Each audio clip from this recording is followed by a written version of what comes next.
Hello दोस्तों, स्वागत है आपका फिर से हमारे YouTube चैनल सर जी क्लासेस में। मैं हूं राजेश और आपको फिर से लेके आया हूं मोशन चैप्टर पार्ट 2। इस चैप्टर में हम लोग जो पिछले चैप्टर को छोड़े थे उसको आगे बढ़ाएंगे। इस चैप्टर में हम लोग देखेंगे जो डिस्टेंस और डिस्प्लेसमेंट जो जुड़वा भाई थे उसका क्या क्या जुड़वा रोल है और दोनों में क्या क्या तकरार है ये देखेंगे। और साथ में इस वीडियो में हम लोग यूनिफॉर्म मोशन और नॉन यूनिफॉर्म मोशन को जो उस वीडियो में छोड़ दिए थे उसके विषय में भी अच्छी तरह से जानकारी लेंगे। आप सबको इस वीडियो को शुरू से लेकर अंत तक देखना बहुत ज़रूरी है ताकि आपको अच्छे से समझ में आ जाए। चलिए हम लोग वीडियो को आगे बढ़ाते हैं। तो इस वीडियो में देखते हैं सबसे पहले डिस्टेंस और डिस्प्लेसमेंट। डिस्टेंस और डिस्प्लेसमेंट हम पिछले वीडियो में पूरी अच्छी तरह से समझा दिए थे। अब इन दोनों में छोटा छोटा अंतर है, दोनों में मुठभेड़ थोड़ा छोटा छोटा है। अब इन छोटी छोटी बातों को हम लोग अंतर के रूप में यानी डिफरेंस के रूप में देखते हैं। सबसे पहले डिस्टेंस देखते हैं। आपको बताया था कि डिस्टेंस जो होता है total distance cover by an object from initial to final position, यानी इनिशियल और फाइनल पोजीशन के बीच में जो डिस्टेंस होता है, टोटल डिस्टेंस, घूम के आए, इधर उधर से टहल के आए, टोटल डिस्टेंस को, टोटल जो कवर किया है उसको हम लोग डिस्टेंस कहते हैं। लेकिन डिस्प्लेसमेंट तो ऐसा होता नहीं है। डिस्प्लेसमेंट क्या बोलता है? शॉर्टेस्ट, छुटकू, यानी जो छोटा दूरी होता है, ठीक है, shortest distance between initial and final position. पहला स्टार्टिंग पॉइंट और फाइनल पॉइंट, दोनों पोजीशंस के बीच का छुटकू डिस्टेंस को हम लोग क्या बोलते हैं? डिस्प्लेसमेंट बोलते हैं। तो पहला अंतर ये दोनों हो गया। दूसरा देखते हैं, ये जो आपका डिस्टेंस था वो क्या था? Scalar quantity. हम बताए थे कि स्केलर क्वांटिटी मतलब इसमें क्या, डायरेक्शन की आवश्यकता नहीं होती है। फिर क्या, ये वेक्टर क्वांटिटी, इसमें डायरेक्शन की आवश्यकता होती है। डायरेक्शंस का नहीं मतलब दिशा, किधर जाएंगे रे बाबा, इधर ना उधर, तो वो हो गया डायरेक्शन, यानी इसमें वेक्टर क्वांटिटी होता है। ठीक है, अब देखिए डिस्टेंस जो है ऑलवेज पॉजिटिव होता है। पॉजिटिव कहने का मतलब समझते हैं ना, पॉजिटिव जिसको हम लोग प्लस बोलते हैं, प्लस, ठीक है, ये पॉजिटिव होता है। जैसे मैं यहाँ हूँ, हम यहाँ से यहाँ गए, ठीक है, तो यहाँ से यहाँ तक जो हमने दूरी तय किया तो ये तो डिस्टेंस मेरा हो गया, ठीक है। डिस्प्लेसमेंट भी हुआ यहाँ से यहाँ तक, लेकिन यहाँ से यहाँ तक आए तो हम कुछ दूरी तय किए ना, कुछ जगह हम लोग कवर किए, तो उस जो दूरी तय किए तो इसको हम लोग नापेंगे। नापने पर तो वो पॉजिटिव में लिखाएगा। जैसे हम यहाँ से आए लगभग 1.5 से 2 मीटर, तो ये जो 2 मीटर लिखाएगा क्या ये नेगेटिव में होगा? हम अंदर घुस गए, किसी के नीचे चल जाएंगे? नहीं, तो ये क्या हो गया? पॉजिटिव में आएगा। यानी डिस्टेंस जो होता है हमेशा पॉजिटिव में होता है, नेगेटिव में कभी नहीं होगा। लेकिन ये डिस्प्लेसमेंट जो है ये नेगेटिव भी हो जाता है, जीरो भी हो जाता है। जीरो के विषय में तो हम लोग बात कर चुके थे, आज हम लोग नेगेटिव के विषय में देख लेते हैं। जीरो और नेगेटिव दोनों के विषय में देख लेते हैं। जैसे कि हम लोग देखते हैं कि एक कोई ऑब्जेक्ट है, ठीक है, जो ए से ट्रेवल करना शुरू किया है। ए से गया बी के पास, ठीक है, बी के पास गया, बी से फिर घूम के आया सी के पास। किसके पास आया? सी के पास। अब वापस ए से आ गया ए के पास, ठीक है, ए से नहीं डी के पास आ गया। तो यहाँ पे टोटल डिस्टेंस क्या क्या हुआ? यहाँ से यहाँ तक गया, यहाँ से यहाँ तक गया, यहाँ से यहाँ तक गया और यहाँ से यहाँ तक गया, तो टोटल मानेंगे, ठीक है। तो ये पूरा क्या हो गया? डिस्टेंस हो गया। अगर डिस्प्लेसमेंट कहेंगे तो यहाँ ए से लेकर डी तक का हो गया, तो यहाँ से एक छोटा सा डिस्टेंस हुआ, तो ये तो पॉजिटिव में हो गया। दैट मीन्स इसमें पॉजिटिव का पहला क्लियर हो गया, ठीक है। दूसरा देखते हैं, इसमें दूसरा क्या है आपका? नेगेटिव बोला है, तो नेगेटिव के लिए हम लोग समझते हैं। जैसे ये हो गया, ये यहाँ से जा रहा था यहाँ तक, कहाँ से स्टार्ट किया? ए से स्टार्ट किया, कहाँ गया? बी के पास गया, ठीक है। और वापस ये बी से वापस इसी पथ में पीछे आ गया, यानी सी के पास आ गया। अगर डिस्टेंस कहा जाए तो क्या होगा? ए से गया बी, बी का जितना दूरी है वो, फिर बी से आया सी, टोटल को जोड़ेंगे तो ये होगा उसका डिस्टेंस। लेकिन डिस्प्लेसमेंट क्या होगा? ए से सी तक की दूरी जो कि इसके पीछे है। और हम लोग मैथ्स में जानते हैं ना, नंबर लाइन कभी पढ़े होंगे, तो यहाँ जीरो होता है, इधर होता है पॉजिटिव, इधर होता है नेगेटिव, यानी इसके जो बाएं साइड है यानी लेफ्ट साइड जो होता है वो उसका नेगेटिव होता है। यानी ट्रेवल तो इधर से कर रहा था लेकिन वापस आ गया, तो यानी ये नेगेटिव में आया, पीछे हो गया, तो इसका जो डिस्प्लेसमेंट है वह नेगेटिव में जाएगा। -1, 2 कुछ भी हो, यानी वह माइनस में होगा, तो इसका क्या हो जाएगा? नेगेटिव पोर्शंस भी होंगे, ठीक है। अगर कहा जाए कि ये जो है आपका ए से स्टार्ट किया, बी के पास गया और बी से फिर ए आ गया, ठीक है, फिर से घूम के ए के पास ही आ गया, तब इसमें डिस्प्लेसमेंट कितना होगा? गया था बी, बी से फिर आया ए, तो फिर आके तो ए में बैठ गया ना, तो क्या हो गया? इसका डिस्प्लेसमेंट कुछ होगा? नहीं, इसका डिस्प्लेसमेंट क्या होगा? जीरो। इस तरह से आप समझ गए होंगे कि डिस्टेंस और डिस्प्लेसमेंट जुड़वा रहते हुए भी किस तरह से जुड़वा नहीं है, दोनों एक दूसरे का सोतेला है। समझ गए ना? चलिए आगे बढ़ते हैं। अब अगला हम लोग क्या है टॉपिक?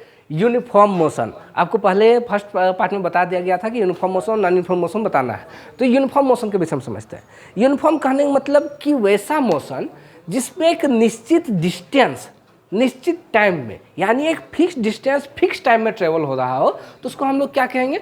यूनिफॉर्म मोशन कहेंगे। जैसे यहाँ पे आपका डेफिनेशन बता सकते हैं, when a body travels equal distance को ट्रेवल कर रहा है इन इक्वल इनवर्सल ऑफ टाइम, यानी एक निश्चित समय में निश्चित दूरी को तय कर रहा है, तो उस मोशंस को हम लोग क्या कहेंगे? Uniform motion.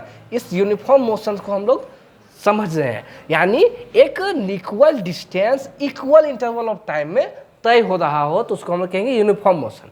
जैसे एग्जांपल देखते हैं कि अगर आप एक कार चला रहे हैं, सोचिए बस चला रहे हैं, ठीक है, बस चला रहे हैं, ये बस जो है आधे घंटे में 5 किलोमीटर दूरी तय कर रही है, थोड़ा स्लो है, ठीक है, कितना ट्रेवल कर रही है? 5 किलोमीटर ट्रेवल कर रही है आधे घंटे में, ठीक है। फिर से यहाँ से ए से बी गई, आधे घंटे में कितना? 5 किलोमीटर। बी से फिर सी गई, आधा घंटा में 5 किलोमीटर, कितना? 5 किलोमीटर, ठीक है। फिर सी से डी गई, आधे घंटे में 5 किलोमीटर। तो बताइए इसका जो डिस्टेंस है वह चेंज हो रहा है, प्रत्येक आधे घंटे में उतना ही है, आधे घंटे में 5, फिर आधे घंटे में 5, फिर आधे घंटे में 5। तो ये एक निश्चित स्पीड में चल रही होगी, रोड भी ठीक ठाक होगा।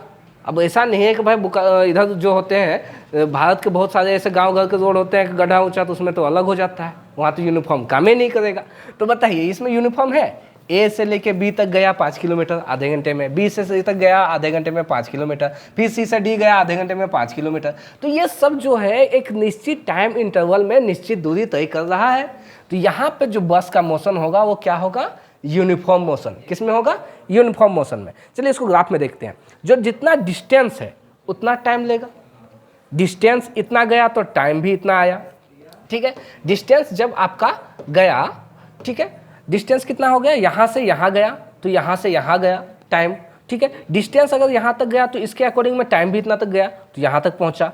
फिर अगर डिस्टेंस थोड़ा ज़्यादा गया तो टाइम भी थोड़ा ज़्यादा लगा, यानी इक्वल जितना यहाँ तक जितना टाइम लगा था उतना ही यहाँ तक की दूरी को तय करने में टाइम लगा। तो इस तरह से ग्राफ में समझ सकते हैं। एक छोटा सा यहाँ इमेज दिया गया है, देखिए यहाँ 0 मीटर था, 2 सेकंड में 4 मीटर गया, 2 सेकंड में 4 मीटर, फिर अगले 2 सेकंड में 8 मीटर, फिर अगले 2 सेकंड में 12 मीटर, यानी प्रत्येक 2-2 सेकंड में 4-4 मीटर का डिफरेंस है। यानी 0 से 4 मीटर जाने में 2 सेकंड लगा, फिर 4 मीटर से 8 मीटर जाने में 2 सेकंड लगा, फिर 8 मीटर से 12 मीटर जाने में 2 सेकंड लगा। तो ये जो टाइम है, टाइम और जो डिस्टेंस कवर हो रहा है, यह दोनों इक्वल है, एक जैसे ही है। तो इसमें कौन सा मोशन हो रहा है? इस कार का यूनिफॉर्म मोशन, ठीक है। इसका जस्ट अपोजिट होता है क्या? Non uniform motion. इसके नाम से ही है कि यूनिफॉर्म को नन नहीं करेगा। दैट मीन्स यह मानता ही नहीं है कि हम ये एक जैसा चलेंगे, नहीं। जैसे आजकल हम लोग बाइक वाइक चलाते हैं या फिर कोई कार चलाते हैं, जब हम लोग को स्पीड ब्रेकर आता है तो धीरे हो जाते हैं, 1 गियर 2 गियर में लगा कर फटाक से पार हुए, ठीक है। वहीं अगर हाईवे मिल गया तब क्या करते हैं? हुमच के खर्च से चलाओ।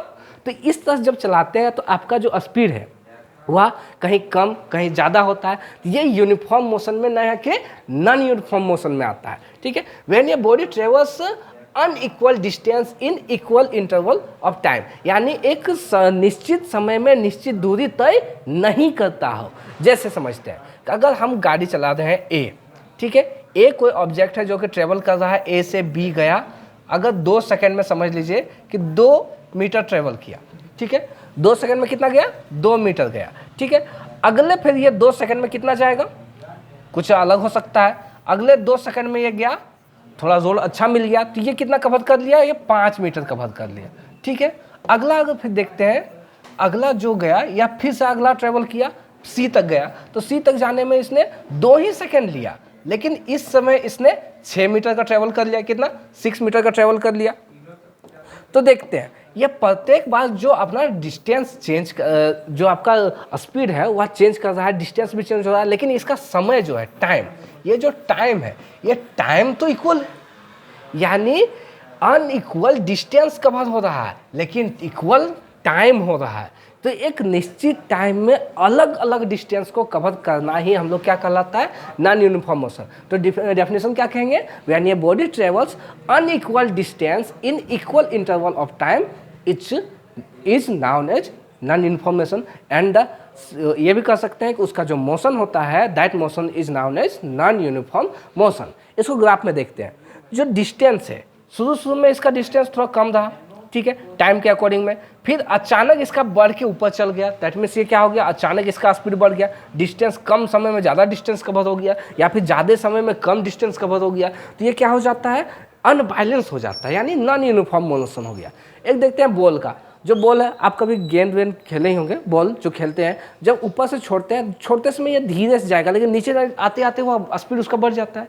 क्या जब स्टार्टिंग उसका होता है गिरना, जब इनिशियल पॉइंट रहता है तो उस समय जितना स्पीड रहता है, क्या उसका फाइनल पॉइंट में भी उतना ही स्पीड रहता है, उतना ही तेज से गिरता है? नहीं, दोनों अलग अलग होते हैं। तो ये बॉल का गिरना भी तो नॉन यूनिफॉर्म मोशन में आएगा, ठीक है। आई होप आप समझ गए होंगे कि नॉन यूनिफॉर्म और यूनिफॉर्म में क्या क्या अंतर है। अंतर तो आप खुद ही निकाल लेंगे, डिस्टेंस और डिस्प्लेसमेंट में क्या अंतर है, यूनिफॉर्म मोशन क्या होता है, नॉन यूनिफॉर्म मोशन क्या होता है, आप एग्जांपल्स देख के आप ये समझ सकते हैं कि क्या होता है। चलिए, तो आज वीडियो को यहीं एंड करते हैं। आप अपना प्यार हमारे साथ बनाए रखें, हमारे चैनल को सब्सक्राइब करें और ज़्यादा से ज़्यादा शेयर करें। Thank you.